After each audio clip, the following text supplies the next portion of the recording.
Hi there, welcome to Red Army TV. Got loads to talk about. Got two fantastic guests on in the studio with me. From Red Army Social, got the Red Army Rambler, Mr. Phil Bullock. Phil, good evening. All right. And the legend that is Mr. Dave Roberts. Evening, mate. Good evening. Legend, not legend, legend. yeah. Fellas, loads to talk about. Two games this week, so let's go all the way back to Brentford. Didn't even start okay, Phil, did it? There's going to be a big talking point when we talk about the substitution. Yeah. Was it a game, though, we should have won? Do you know what, going into the game, yeah, I'll be honest, I've not really heard of Brentford all season. I've heard of that, is it Neil Maupay, and there's one or two others, but it's not one of these teams that we've heard about up to this point of the season. And I think we started all right, but very quickly their passing was just so much more superior to ours. And like you said, I think went from bad to worse. Well, bearing in mind, only, I believe, the third away win all season, Dave. Were you expecting it? No, I wasn't. I was quite confident that we'd turned a corner and we were going to see Brentford off. I mean, we did them in the playoffs, didn't we? Not so many months ago. And I thought it was going to be a repeat. I really thought we'd be on top of the game. And I mean, we're going to talk about the substitution, but it blew me away completely. And I, like many others, were absolutely dumbfounded. On the hour, you pull your striker off and you put a fullback on? Well, look, I don't think there was anyone in the stadium, fellas, who didn't. So, and look, they made their point. They were very vocal about it, the fans. Yeah. I think Britt was very animated when he went and shook the gaffer's hand as well. 80 minutes, Phil. I think we'd have expected it. What are your thoughts on it, though? Do you want to get me started? We were soaking up the pressure. We were defending really well. We were trying to play the ball out. There was the odd occasion where we just sort of pumped the ball up the pitch and seconds later it was coming back at us. But I thought we dealt defensively. We were dealing with that pressure really, really well. For me, there was no reason to bring George on. He's just come back. The back end of the week, he's come back from injury. Does he need to come on for half an hour? No. Save him for the next game. You know, we took a striker off, put a defender on, and then we went. You know, we collapsed quite quickly. We collapsed, and that's the frustrating thing. I don't think we needed the substitution. If anything, it should have been a midfielder. It should have been someone creative, so that when we are getting the ball up the pitch, there's somebody there to run onto it, to hold it up there, like Albert Adoma used to do for us, for instance, when he should run down the pitch with the ball, like Howson does now. I mean, we've spoke about it many times, fellas, on the show, that generally what the Boro have done certainly this season, is we tend to sort of think we're in a game, and then we tend to sit back, and we've asked, is that the gaffer doing that? Is it the players thinking the game's over? We need to start controlling it. I can see what the gaffer was doing or trying to do with that. I slightly disagree with Phil. I think we were open. It was an open game. For the first half, we looked solid. We looked in control. In that second half, they ramped it up and had a bit of a go, and they were finding a little bit of space through the midfield. And I can see what Pulis was thinking. He was thinking, I can nail this down now. I can just make us that little bit more resolute, that little bit stronger, that little bit tighter. And I think that's why he made the change. But to take a centre forward off and to put a fullback on, that's what left me scratching my head. I mean, if you're going to do something, like you say, well, I will agree with these, stick a midfielder on. All right, if you're going to pull a striker off and go to one up front, stick a midfielder on. Close the midfield down. But we didn't do that. I was absolutely dumbfounded. I think for me, what was worse was we were playing with two wing backs in Howson and Saville, and when we were defending, it was a back five. What we've done is taken one of those or both of those defensive sort of minded players now, forced one into the midfield, taken the other one off, and put it. So we've gone from 5 at the back when we're defending to 4 at the back. And that's when we've collapsed. That's when we've succumbed to their pressure. Tell you what, it's Louise Burgess just sent us a message. Can't believe that second half. She's talking about obviously the last game, not the Brentford game. 1 point from 9 against teams below us on bad away form. We're in trouble, and it goes back to what you were just pointing towards there. The way we'll take the lead, and then it's like, we've done the hard bit now, fellas. We'll just relax. We'll sit back a bit. And that's where we fell foul against Preston, because we took the lead and we didn't go and kill them off straight away. Like you'll see teams at the top of the Premier League, they'll score a goal and they'll go immediately hunting again for a second. We just seem to think we've done it now. Yeah, we've mentioned it all season, haven't we? I mean, we'll come on more about Preston. One other thing I just want to mention about the Brentford game is the next substitution. Obviously, Ugle. I think that, you know, and I'm going to ask you fellas, it's all about opinion football, but we know that we have stumbled across this formation with Howson and Savile as the wing-backs. We've stumbled across that through injury. It's not a tactical masterclass. It's not Pulis suddenly saying, this is what I've got the players for. We've stumbled across it. Phil, do you think the next change, what came after that, was just Tony Pulis going back to thinking, I must get Ugle on up front, on his own, back to my old formation? Yeah, and you mentioned that on the Monday show, actually. He did the best he possibly could to get it back to that one up front. For me, I thought it was the ultimate sign of disrespect to your attacker, if I'm totally honest. And I said to you on Monday, it's the first time that I've really disagreed with one of Tony Pulis' tactical decisions. To take a striker off for a defender and then take a midfielder off for a striker. Why? Why wasn't it striker for striker, midfielder for defender? You know, and something else that we've seen is, it seems to be every time Britt misses a sitter, the gaffer has something to say about it. Now, he's not the only one that's missed sitters. We've seen it tonight, you know, Mikel, you know, against Preston, shot against the post and nobody was there to follow it up. Actually, Fletcher ran in, but it's not just him, but he seems to be the one that's bearing the brunt of all of this criticism that the gaffer's sort of giving out. Does he trust him, Dave? Does Pulis trust Asamoah? I don't think he's his man. Well, he certainly isn't his man, because obviously it was Gary Monk that signed him. I just think he's an easy cop out. He's not the sort of striker that Pulis likes. I just think he's an easy target. He's an easy excuse to make a change. I think Britt's getting a rough ride from him. I do. Fellas, we're going to come on to Wednesday night game against Preston. It didn't get much better, but just before we go into that, I just want to quickly mention the fans for Parky. Obviously, we've mentioned on a couple of shows now that the Boro fans are trying to make a little bit of money for Parky and his family. If you'd like to donate, you know, any little or as much as you like and as little as you like, you just click on the Fans for Parky. It's a sort of just GoFundMe, just giving type of page. It's on GoFundMe. Yeah. It's on GoFundMe, and like I say, you know, the man is a Boro legend. So if we can help, we help, and it's our duty really, being a Boro fan show, to plug it. Fellas, Wednesday night didn't get much better, Dave, did it? Do you know what the sad thing about all this is? For the last decade, whenever I go to a football match, a live football match, I put a daft quid on each. I put 2 bets on. I put home team to win in at half-time, away team to win the game. And I do the reverse, away team to win in at half-time and the home team to win the game.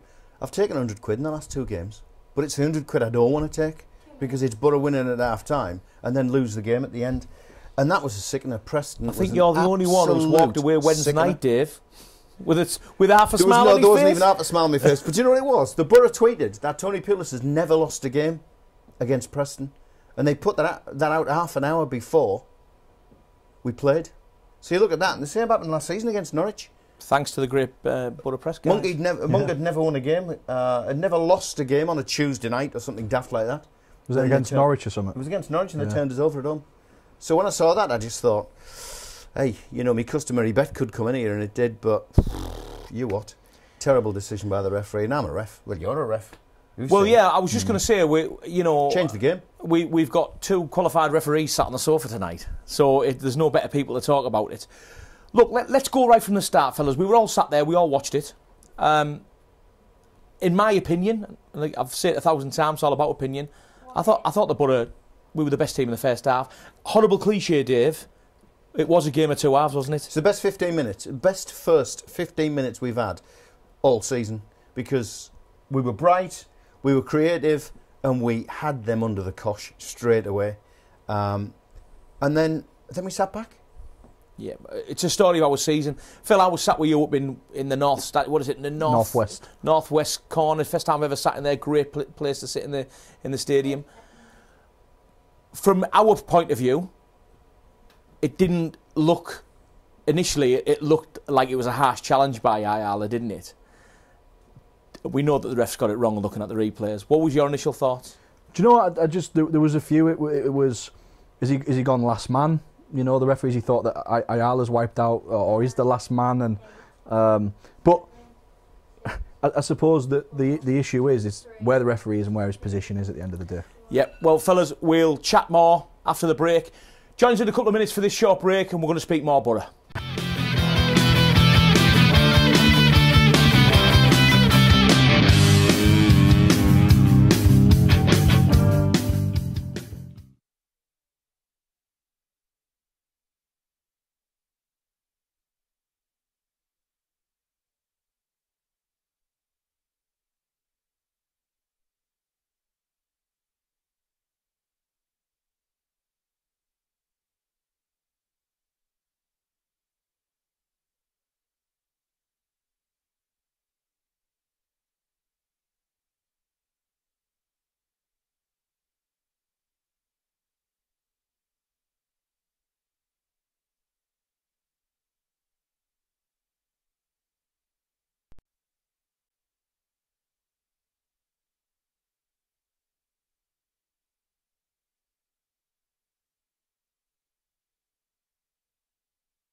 Welcome back to Red Army TV. I've got Phil and Dave on the sofa talking all things Boro.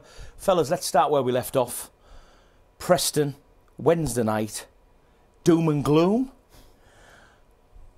Referee decision. Dave, another qualified referee. Yeah. Like I say, from where I was sat in the stadium, I initially thought it was a harsh challenge by Ayala. I've now looked at it again. Yeah. It doesn't look that harsh when I see the replay. He didn't do himself any favours. And the reason why I say that is he threw himself into the challenge. So from where I was sitting in the prawn sandwich brigade in the West Stander, I saw it and I thought, ooh, has he gone in with 2 feet? Because as soon as the ref pulled the red out, that's what I thought. But when I saw the replay on the highlights, the referee's in a horrible position. He's a long way away and he's in he's in a direct line looking straight on with players in between him and the challenge. The referee didn't see the challenge. The referee saw Ayala throw himself in with 2 legs going forward and the player crumbled to a heap. And the referee's gambled and he's thought, oh, he's done him. He's fouled him. Last man, it's a red card. What he didn't see was Ayala actually took the ball off him with his shins. Yeah. He made contact with the ball with his shins. He sat on and the ball, player Ayala fell over him. Yeah. So it's a horrible decision. Ayala didn't do the best, but good tackle. Looked horrible from 25, 30 yards away, which is where the referee was. Terrible piece of referee. He's always... The problem is, Phil, and we've spoke a few times about it, Ayala is sort of prone to one of them challenges. So hot-headed, and that's another thing, and that's what Ayala's got to be careful of. He gets... It's either a yellow card or it's a red card, you know, and that's not just against Preston. That's every other game he plays, and we've said it before, every game he plays... It's normally his arms, though, isn't it? Holding, grabbing, pulling... He's guaranteed either a card, he's going to give away a penalty, he's going to get a yellow, he's going to get soft, because he's so hot-headed. I thought, great challenge, and what annoyed me was that the game flowed for a few seconds, and then it was a long, hard blow on the whistle. That's because he didn't know what to give. And I just thought, if he's given it, and if he's given it, it has to be a red card. And I initially thought he's gone for Ayala being the last man here. He's taken him out. That's what he's doing for. But like you said, we've seen the replay. We've seen it a few times, and horrible position behind the play. I think there's 2 players in front of him. He's blown the whistle. He's given himself the chance to have a think about what he's not seen, because he's not seen it. And all he's seen and there's no way the line can assist him. Other side of the pitch, he's not seen anything. And you've been in that position before when you think, how have I got myself in this horrible position? So you can only go by what you can see in front of you. And his mistake was he blew the whistle. Yeah. So he's blown the whistle, so he's forced himself to make a decision. And all he can remember when he's thinking back through, he's jogging there and he's going, what happened, what happened, what happened? And all he can see is himself, all he can see is Ayala throwing himself prone into the challenge. And he's thought, yeah, he's fouled him. and it was that mere fact that Ayala's thrown himself in, and he's had a crap view of it. He's in a really bad position, the referee. That's why he's done it. He's gambled and got it wrong. It's ruined the game. Absolutely. Totally. Changed the game completely. Absolutely. I've got sort of two questions on it. For obviously, having good qualified referees, it's great to ask. But, I mean, with the position the referee was in, Dave, you said he's gambled. Is that a chance then for the Boro? Bear in mind, what's that? That's a straight red, so what's that, 3-match ban? No, it's only one. So it's a 1-match ban? It's a 1-match ban for denying, obviously, goal scoring opportunity. So unless he's doing it for a 2-foot challenge. But he's already had a straight red card this season. So he could be given an extra game. Yeah. So is it worth the Boro putting in and saying, have to. going in against that and sort of absolutely. asking, can we have a look at that? It'd be interesting to see his report. Yeah. With his version of events. Like I said, there's no way the lino's given that. That's the referee has made that ridiculous decision. And we as Boro fans are sat there disillusioned and booing quite rightly. All the Boro have to do is get video evidence, and they've got to say, not look at the challenge, but they will. Look at the challenge. They'll say, look where the referee's made the decision. That should be Boro's appeal. Look where the referee is when he makes the decision. His view is blocked in the challenge. He's too far away from play. He's got himself an awkward angle. How can he make that decision? And then you can say, oh, by the way, have a look at the tackle.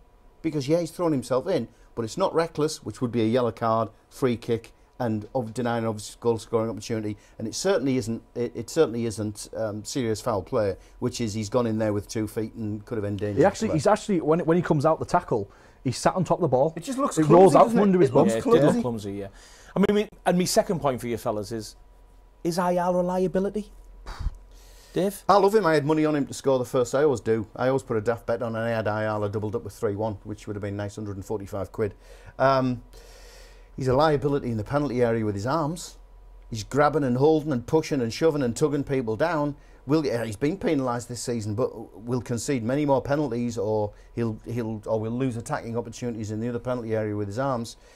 I can't call him a liability. I'm a big Danny Ayala fan. I just wish he'd control himself with his arms. I just wish he would. He's entertaining for me. Bear in mind with the experience he's got. I mean, he's been around the block. He's been at some big clubs, hasn't he?